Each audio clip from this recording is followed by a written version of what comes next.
Luar biasa bagaimana pidato Mas Menteri AHY ternyata sanggup merontokkan para kaum sakit hati yang terus merongrong Kabinet Merah Putih yang dipimpin langsung oleh Prabowo Subianto dan Gibran Raka Buming Raka.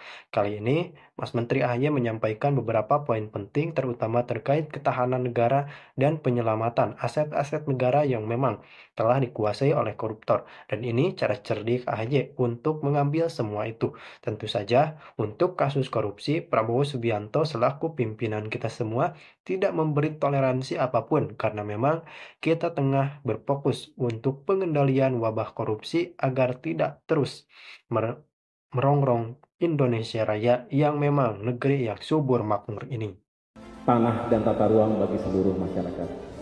Saya juga tentu ingin menyapa para pejabat lainnya. Di sini hadir pula Wakil Menteri Pertahanan Marsdia TNI Purnawirawan Doni Hermawan, tepuk tangan juga buat Pak Wamen.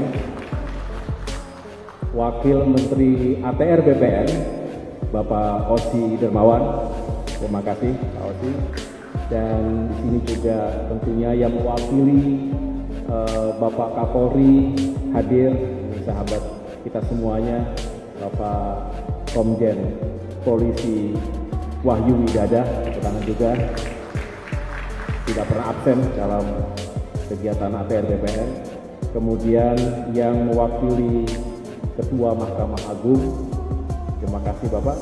Kemudian yang mewakili Ketua PPAPK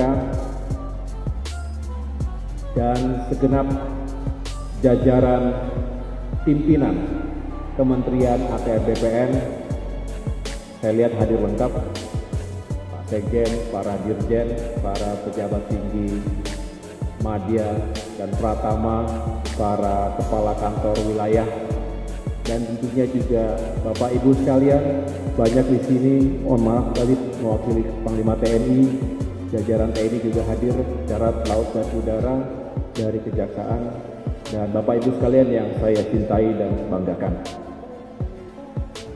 Tentu saya hanya ingin memperkuat apa yang disampaikan oleh Bapak Menteri ATR BPN tadi, yang juga begitu lugas dan tegas menyatakan bahwa mari kita membangun sinergi dan kolaborasi untuk bisa mencegah sekaligus menyelesaikan berbagai tindak pidana pertanahan sesuai dengan tema rapat koordinasi hari ini. Ini merupakan pekerjaan yang menurut saya akan terus kita lakukan sampai benar-benar tidak ada lagi kejahatan pertanahan, baik yang dilakukan oleh individu maupun mafia tanah yang menjadi bentuk organized crime yang seringkali menyulitkan masyarakat dan merugikan negara. Selama kurang lebih 8 bulan, tentunya bisa dikatakan singkat, saya berada dan mengabdi di Kementerian ATR BPN ini, tentu cukup banyak kebersamaan dengan Bapak Ibu sekalian, termasuk dengan Satgas Anti Mafia Tanah yang pagi siang malam berupaya untuk mengungkap, untuk menghadirkan keadilan dari satu daerah ke daerah yang lain. Kasusnya ada yang serupa, ada yang berbeda. Tapi yang jelas semangat kita sama, kita tidak pick and choose, kita tidak tebang pilih siapapun yang terlibat. Apakah skala kecil,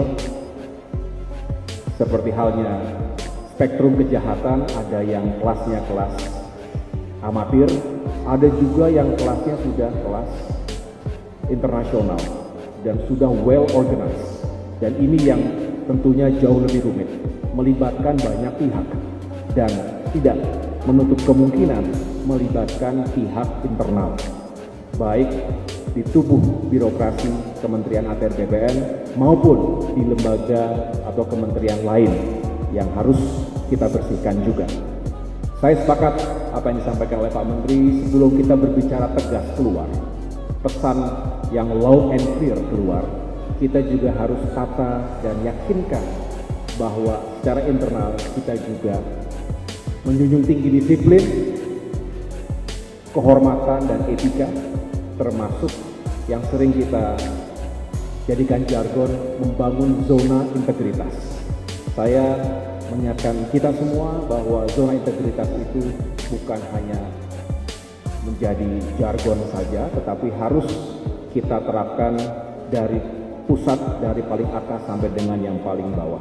Hanya dengan itu kita bisa melakukan aksi yang nyata dan tegas, termasuk dengan slogan kita gebuk, gebuk, dan gebuk mafia tanah.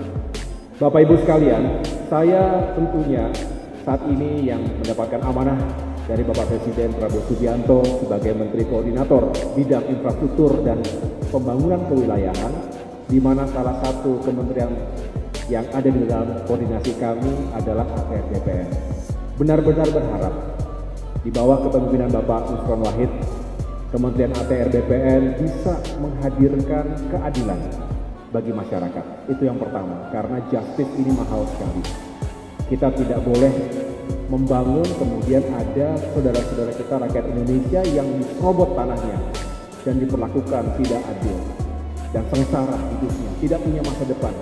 Saya boleh berbagi cerita ketika menangani beberapa kasus, termasuk terakhir itu di Dago Elos, tadi Pak Menteri sudah memberikan penekanan, itu banyak yang menjadi korban, masyarakat, keluarga yang tidak berdosa, yang sudah puluhan tahun ada di situ. Belum lagi di daerah-daerah lain, di Grobogan, Jawa Tengah misalnya, ketika itu sudah ada investor yang mau datang triliunan rupiah, bisa membuka belasan ribu lapangan pekerjaan, terhenti karena tanahnya bermasalah, karena mafia tanah. Di tempat yang lain juga begitu. Nah, oleh karenanya kalau kita bisa mencegah, lebih bagus. Tapi kalau sudah terjadi, ya kita harus ambil tindakan yang tegas dan bisa menyelamatkan. Apakah itu real loss, fiscal loss, maupun potential loss. Bukan hanya ratusan miliar, tapi juga triliunan rupiah. Jadi kalau ini bisa dilakukan, saya tentunya akan sangat mengapresiasi, karena lahan yang clean ini menjadi prasyarat pertama sebelum pembangunan infrastruktur apapun.